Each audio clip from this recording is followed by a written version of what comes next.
Hey guys, this is Armand with our community now. I'm sitting here with Mohamed, the owner of Amina Auto Repair. And we're here to talk about literally what's going on with your shop. We heard from a couple sources that you have been getting broken into, a couple of things have been stolen. Do you mind just telling everybody what's going on really? On the 27th at 6:30 in the morning, my manager called me and he said, "Hey, are you in town or are you in Estes? Because we have another shop in Estes Park." And I said, "I'm in town." He said, "You might want to come down here. We got broke in. Somebody broke into the building." So I live a block away. I live in Staples, so I live a block away. Drove here, and the front door was shattered. Glass on the floor. I mean, in the parking lot. Another car, broken glass. Another car, broken glass on the side. So, but before even we proceed, my manager said, "Watch out! There is a gun. There is a bullet shell here on the floor, and there is a mask right here." So we called 911. The responders showed up, and after that, the crime scene showed up. Right. So when the crime scene showed up, we were allowed into the building. So when we looked at the footage, we saw that they came in at 2:36 or 2:40 in the morning. They started with the cars outside. It was an Audi A7. They broke the window, and an expedition on the side of the building. They came in on like a 2007, 2008 Silverado, silver one. They parked on the side of the building, and the three people came out, and one guy with the long hair started smashing into the door to the glass doors, and going through all the door handles to see what's open. So they broke a glass in the expedition that's parked on the side. They broke the glass on the A7, and they tried to steal a big truck. I believe their goal was that big truck, but they couldn't because they couldn't find the key for it, because the keys for the car that they are being repaired are locked, and the car that they are done are locked. The only one that they got their hand on is the one that got dropped off the night before, that they haven't been processed yet for intake. So they went to my office in the back. When he used actually a firearm to shatter the front door, and he walked in, went to the back. There is some cars in the back that were working on the body, and some cars that it's owned by dealers that they are tagged and they're sitting in the back. That way they don't mix with the regular customer. They grabbed the whole panel of those keys, and they walked outside of this door, jumped into the Audi, started the Audi, and took off, and they followed him with the Silverado. This is really crazy to me. My biggest question is for you. I know that you're a prominent figure here in Aurora. What do you think motivated just the break-ins? What do you think, was it just people looking for the vehicles? Do you think it was personal? What do you think happened? Well, that question came into mind, and I even asked my manager, and I asked my marketing manager as well, and I said, "Do you think that because when it happened the second time, because what happened, they took the keys and they left, and he said, okay, well, I mean, people they want joyride to go do something. I don't know what happened, Right. But we were trying to catch up and change codes in the cars, reprogram keys, make sure that they are not gonna come back and take any more cars." But one car, a Ford Focus, we thought, I mean, if somebody wants to use a vehicle to steal something, they're not gonna come after a Ford Focus. That's what I'm thinking, Yeah. right? So, but what they did, they came in on the Tuesday, which is the following Tuesday. Is it a second, Sean? Tuesday 2nd or Tuesday 3rd, or what was that day? And they came in. Tuesday was the first. The first. So they came in at 6:30, while the assistant and one of the techs and myself are inside the building. They go to that expedition that they broke the glass on, and they put it on neutral, free fall, and pushed it back because there is a little bit of incline. Right. And the guy who actually is doing this knows about cars, because I can see on the camera what he did. He put it in neutral form underneath, forced it to neutral form underneath, pushed it on a free fall. If the dumpster was not there in the back, that car will actually jump over the curb. Either it's going to hit a car on the street or it's going to land in Stanley Market. Right. So, Which is could cost somebody's life or somebody's. I mean, you never know what could happen.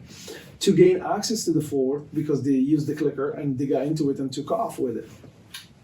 When I saw that and how bold he was, I asked Sean and I asked Laura, which is Laura. So Sean is the general manager and Laura is the marketing manager. And I asked him. I said, "Do you think this is hate motivated, or do you think is this racially motivated, or is it because a Muslim immigrant owns a business on the corner, or because none of the business around us?" I mean, you can understand if another business next door got hit. exactly. But we are the only one who got hit and twice, not just one time. But that's just a suggestion, or it's not even a suggestion. That's just a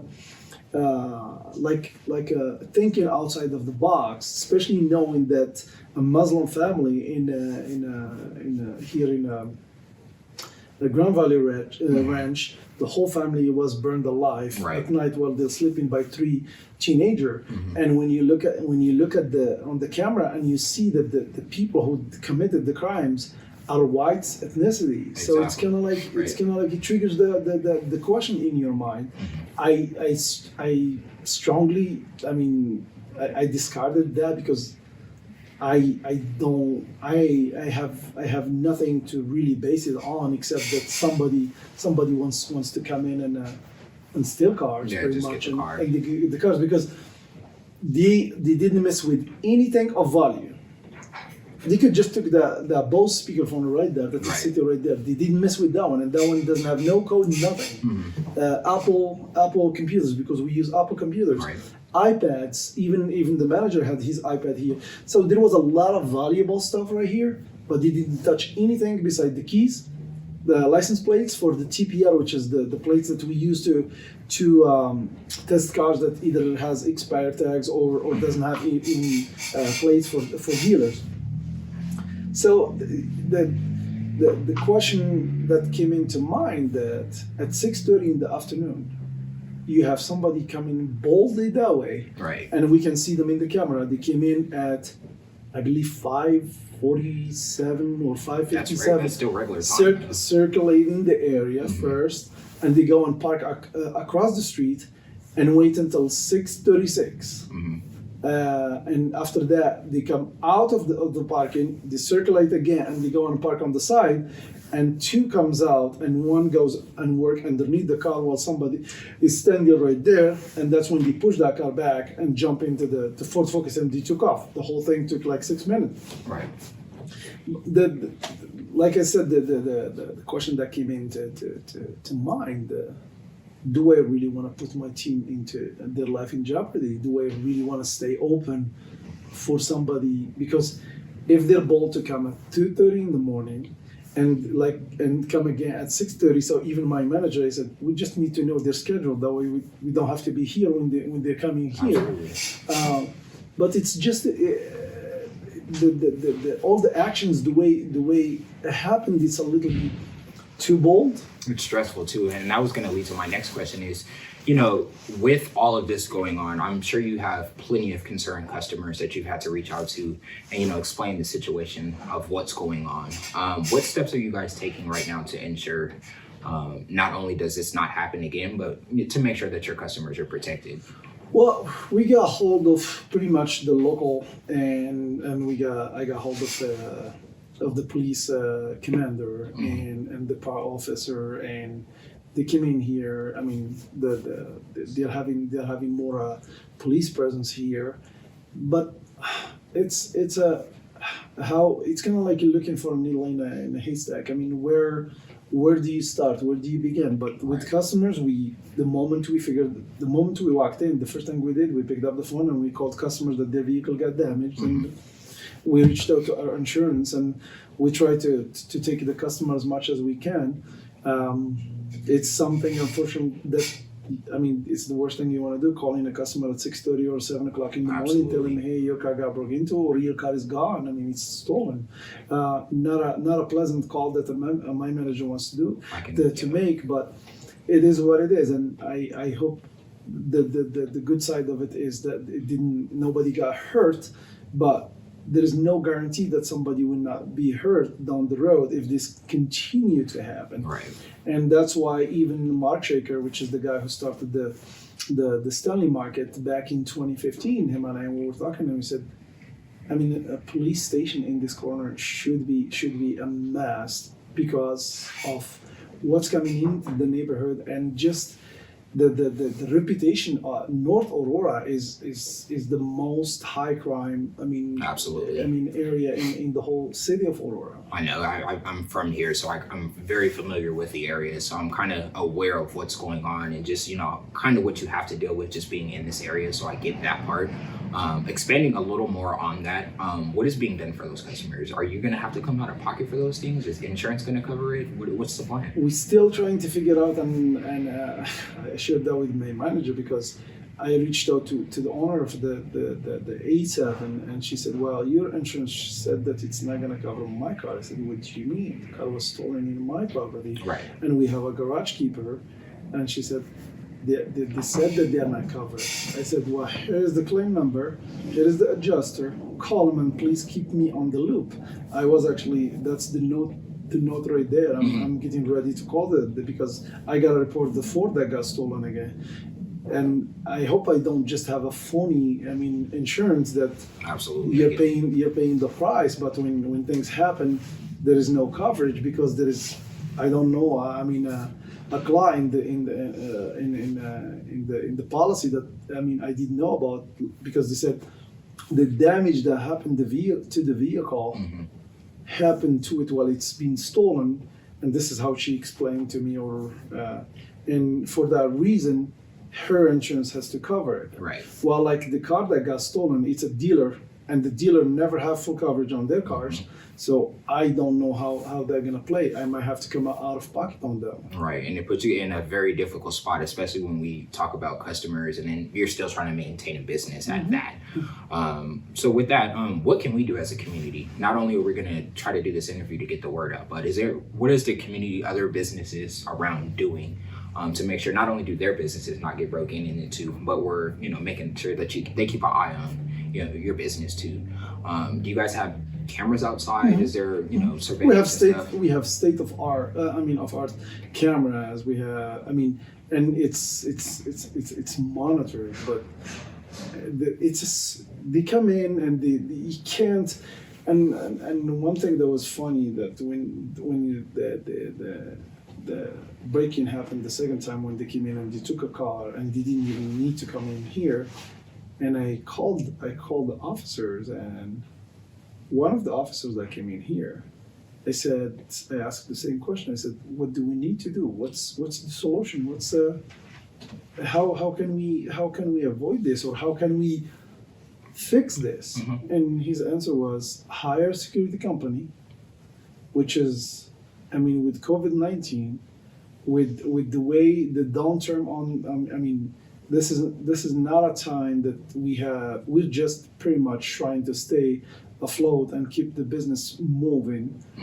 And hiring a security company is not an option. Right. Very expensive. When you said that, because to hire somebody, you're talking about $50 an hour and a minimum of 4 hours. Every time somebody gonna come here, right. And that's just for one officer, a retired officer. So if we're gonna look at 24 hour, we're talking about $1,200. Every day for surveillance. It's still while trying to deal with everything else that you have to do here. So. And when I said that's completely out of the picture, he said, well, maybe you and your employee can take turn and survey the place. I said, are you really kidding me, right. Or you're saying it's seriously? He said, yeah, it might come down to this. I said, I'm not going to put civilians' life in jeopardy just to protect the business.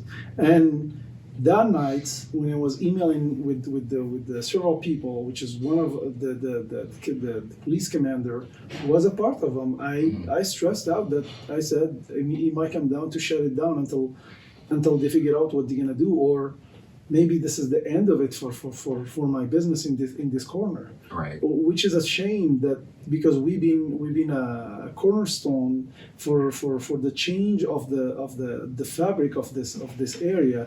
When I bought this back in 2011, this is used to call the crime zone. I mean, Absolutely. I remember this when all the just was trees and stuff in this across. Mm-hmm. When the chain link used to be across from Peoria all the way down, Yep. I mean until Stanley and I believe all the way to the Stanley market.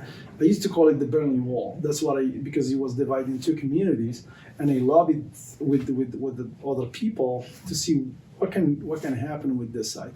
And the city of Aurora was really great about it. They helped and they did a lot of improvement, but what do you do when you have an organized crime that it's targeting mainly a certain business Right. to gain logistics, because for them it's just to gain logistics to get into whatever they want to get into, either a gun store, like I heard from the police, they had same people had a Nike store. It's a weird time. It's a weird time. I never thought that in the United States I'll be worried about stuff like this. Right. Being an immigrant for 19 years, this is The we had the issues where a kid throws a rock into a glass. I mean, a kid Isolated situations. I get that. Yeah, but organized Mhm. and bold Like that. like that, it makes you kind of like stop and think twice and say, "Whoa, Right. what are we dealing with here?" Is it bigger than just, do we want the cars? And that was going to be another one of my questions is, living, not necessarily living, but moving on with that fear. What are you guys currently doing right now? Are you guys just keeping the current surveillance? Is somebody going to be here? Or are you guys just going to keep their regular surveillance and then step up everything else that you guys can while you're here to make sure that the shop is safe? We're to a certain point a little bit paranoid. So we are not Absolutely. scheduling the amount of cars in. Mm-hmm. We're not leaving any car outside that it might trigger them to try to get in. We're blocking all the entrances. So the way we used to do business is it's an open corner Right. where my customers will come in, Mhm. drop off their cars, drop the key through the mail slot that it doesn't exist anymore because they broke the glass, and the only way we can seal the place is to come up with one with no mail slots for the keys. Absolutely. So now it's kind of like you can't have cars dropped off over the weekend, or we don't know if they're gonna come back or what's gonna happen. Which affects business tremendously. We have 30 keys that it's stolen, and most of the keys are a set of two, and each one of them is $300 to $400 To a key to replace. I don't know how they're gonna play with the insurance yet. There is so many unknown right now, and my team is we used to stay here until sometimes if we have a meeting that we're gonna talk about next day, or we're talking about strategy. Mm-hmm. It just pretty much shattered a lot of vision that we have, especially for the growth, because our plan was this is idling, it's good. I opened another one in the Estes Park, Right. and in 2 years I'm opening another one in Reunion. Mm-hmm. Well, now this completely put us. This is completely shattered the plans of growth, because I'm worried about my team. I don't want my team to be a victim, because the guy, the way he looks in the camera, Right. he is completely emotionless. Mm-hmm. He has no Kind of like he did it before. the way he does it. Right. He does it like he owns it. So he's not afraid that somebody gonna catch him up from outside He has a, I mean, Yeah. shooting a gun at 2:46 in the morning in this corner. You have to be crazy. You have to be. I You mean, have to. you have to be crazy. Yeah. Just to break into a glass door. Coming back at 6:30, 3 days or 4 days after you did what you did, and coming in a broad light in the afternoon. That's a little bit way too bold. I was just gonna say that's very bold, and then also, like you said, kind of keeps that stress on you, and where it remains to where you don't really know if you're kind of safe, and that's kind of why it's a big deal for all of us in the community to at least put this story out there. One other question, with that being said, what is your timeline for the next 2 or 3 weeks? Are you just planning to make sure everything gets okay? Are you thinking about closing the business now? I mean, I hate to say it, but has that crossed your mind? It did cross my mind because, like Sean said, because when the second thing happened, and I called the manager, I told him, you won't believe what happened. They just pushed the Suburban until they hit they put it in neutral, and they pushed it until they hit the dumpster. And they took the Ford Focus. He said, "You're joking." I said, "No, I'm not joking." And at that moment, I called 911 to have the cops come in, and at least we see if we can do something to catch him. And that's another thing that really gets to me when you call 911 and you tell them, "Hey, a crime just literally happened. I just looked at it on the camera. It literally happened," and for them, it's not an emergency. It's kind of like, I mean, closing your business, it's not an emergency for the It's not for something the police that you're worried department. about. Yeah, they're not worried about it. And Sean was furious about it. He said, it's a crime that either it's still ongoing crime or just happened. And I got really hot with the person on the other side on the line because I said, listen, if they come back right now, one of us is gonna be dead. Right, it's gonna be a bigger issue. It's gonna be a bigger issue. And that's when I told Sean, you know what, I'm gonna hang up. I'll call you back. I didn't call him back, so he was worried that he said, I was worried that I'm gonna come to a chalk mark next day. So that fear is there. So I don't wanna walk in and one of my employees is shot just because they wanna get a car, and he panicked and he shot the person, even if the person wouldn't even stop him. I mean, if they walk in, my people wouldn't even stop him. I mean, just because that's my policy. I mean, your life is way more important. Yeah, it's way more important than the dump car or the business itself. Absolutely. I mean, this is something that I really appreciate you taking the time out to do. I know that you have so much to do as far as just rebuilding and stuff like that. We want to make sure that we do our best as a community to help you out as well. So we will definitely be in touch. But again, thank you, Mohamed, for your time. Thank you. I'm Armand with Our Community Now. You guys have a good day.